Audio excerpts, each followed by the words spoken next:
Welcome to super movies explain. दोस्तों, moon knight के episode 3 में आपने देखा कि इजिप्शियन गॉड्स खोंसो को पत्थर की मूर्ति में कैद कर लेते हैं। खोंसो के कैद हो जाने की वजह से स्टीवन और मार्क के पास खोंसो की शक्तियां भी चली जाती है। स्टीवन बेहोश हो जाता है और आर्थर हेरो खोंसो की मूर्ति को देखकर कहता है कि आज जो भी है और जो आगे करने वाला है उसका जिम्मेदार सिर्फ खोंसो है, और वहीं एपिसोड खत्म हो जाता है। तो आज हम देखेंगे एपिसोड 4 में आगे क्या होता है। तो लेट्स गो, स्टार्ट करते हैं।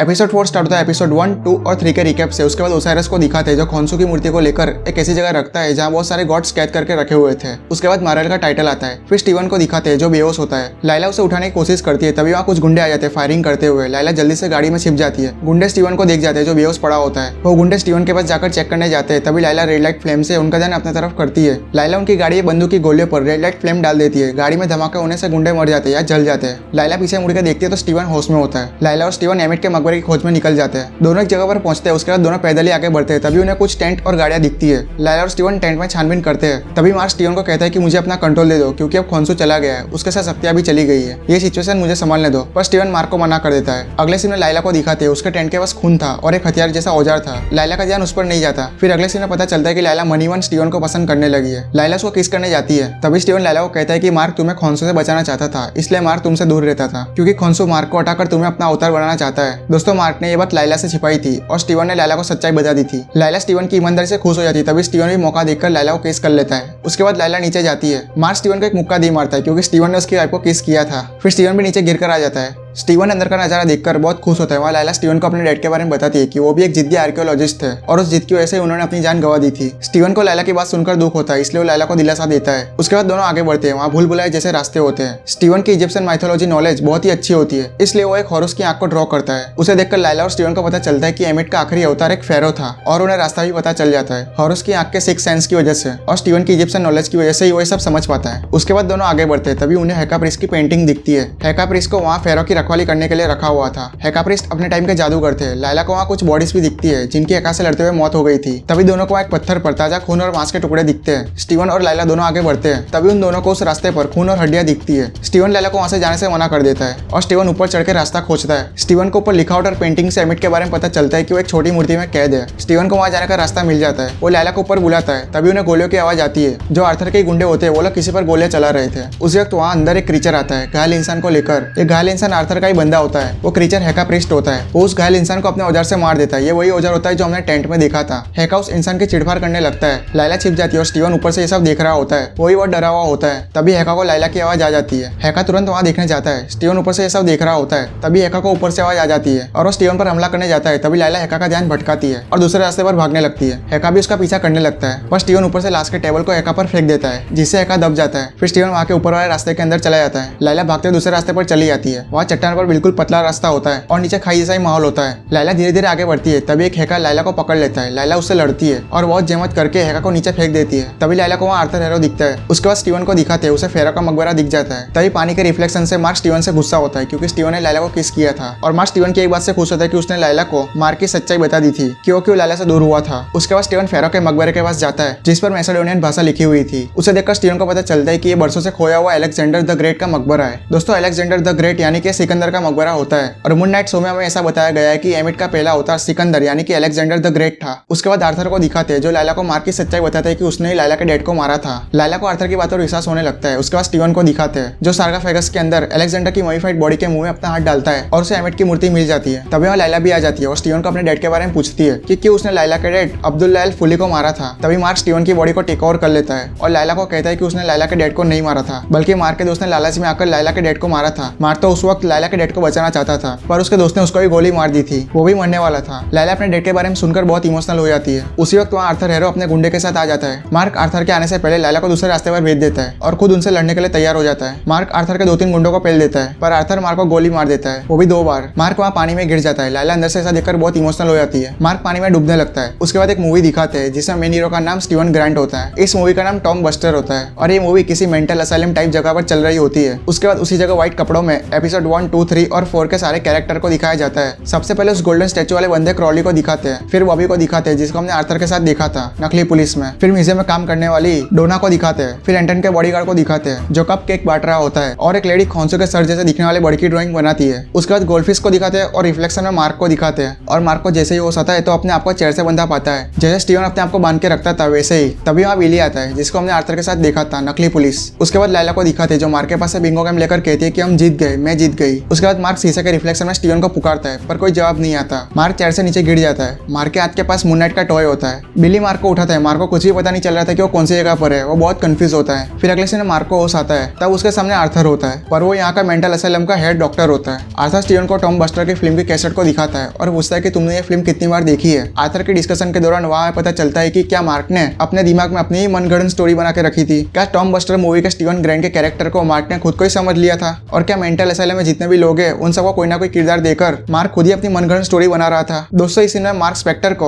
और हमें बहुत ज्यादा कंफ्यूजन होती है। फिर आगे मार्क आर्थर को कहता है कि मुझे सब कुछ याद आता है। आर्थर मार्क को कहता है कि तुम्हें क्या याद आता है, बीता हुआ कल स्टीवन ग्रैंट का। तभी मार्क शॉक होकर आर्थर को पूछता है कि क्या तुम स्टीवन को जानते हो। आर्थर मार्क को कहता है कि मैं उसे जानता हूँ पर अभी मुझे तुमसे बात करनी है। अब मार्क को उसकी बात पर यकीन नहीं होता। वहाँ उसे इजिप्ट से जुड़ी हुई चीजें दिखती है, एमिट की मूर्ति दिखती है, आर्थर की छड़ी दिखती है पर कुछ अलग रूप में। उसके बाद मार्क आर्थर को कहता है कि तुमने मुझे मारा और वहाँ से भागने लगता है। मार्क भागते हुए कमरे में आ जाता है जहाँ एक सार्कोफेगस पड़ा होता है, उसमें स्टीवन की आवाज आ रही होती है। मार्क स्टीवन को उसमें से बाहर निकालता है। दोनों एक दूसरे को देखकर बहुत खुश हो जाते हैं। फिर स्टीवन चौंक जाता है और मार्क को कहता है कि ऐसा कैसे हो सकता है, हमारे दोस्त शरीर कैसे हो सकते हैं। फिर मार्क स्टीवन को पूछता है कि आखिरी बार हमारे साथ क्या हुआ था, क्या तुम्हें याद है। स्टीवन से बताते हैं कि मुझे सब कुछ याद है, आर्थर ने हमको गोली से मारा था। अब मार्क को यकीन हो जाता है कि वो पागल नहीं है। उसके बाद दोनों आगे बढ़ते हैं, तभी उन्हें एक और सार्कोफेगस दिखता है। उसमें से आवाज तो नहीं आती पर वो तेज हिल रहा होता है। तो गाइस इस सार्कोफेगस के अंदर मार्क की थर्ड पर्सनालिटी जेक लॉकली की होगी जो मार्क से बहुत ज्यादा ब्रूटल और खतरनाक है। पर स्टीवन और मार्क उस पर ध्यान नहीं देते हैं और आगे बढ़ते हैं। तभी आगे के डोर से उनके सामने हिप्पोपोटेमस जैसी दिखने वाली इजिप्शियन गॉडेस आ जाती है। दोस्तों उस गॉडेस का नाम ट्वेरेट है जो इजिप्शियन माइथोलॉजी में फर्टिलिटी और चाइल्ड बर्थ की देवी होती है। ये गॉडेस मार्क और स्टीवन को बड़े प्यार से हाय बोलती है। स्टीवन और मार्क उसे देखकर शॉक हो जाते हैं और जोर से डर के मारे चिल्लाते हैं। दोस्तों इन दोनों के चेहरे देखकर आपकी हंसी नहीं रुकेगी और यहीं पर एपिसोड खत्म हो जाता है। दोस्तों मून नाइट का चौथा एपिसोड इतना हॉरर और कन्फ्यूजन से भरा हुआ है कि आपको देखने में बहुत मजा आएगा। इसलिए मून नाइट के इस चौथे एपिसोड को भूलकर ही मिस मत करना। मैं तो कहता हूँ कि पूरी सीरीज को ही मिस मत करना, बहुत ही औसम है। ऑस्कर आइजैक सर की परफॉर्मेंस बहुत ही कमाल की अमेजिंग है।